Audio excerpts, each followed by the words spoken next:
আসসালামু আলাইকুম বন্ধুরা।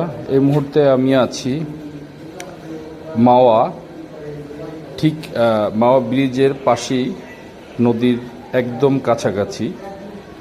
আজকের জ্যোৎস্না যদিও নাই, চাঁদটা তাও পুরোপুরি উঠে নাই, মেঘের কারণে চাঁদটা ঢেকে আছে।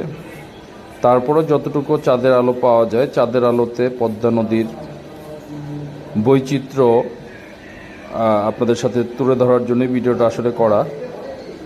চাঁদের আলোর সাথে পদ্মা নদীর পানির যে মিলবন্ধন বা যে খেলা, এটা জাস্ট ভিডিওতে ধারণ করার চেষ্টা করছিলাম।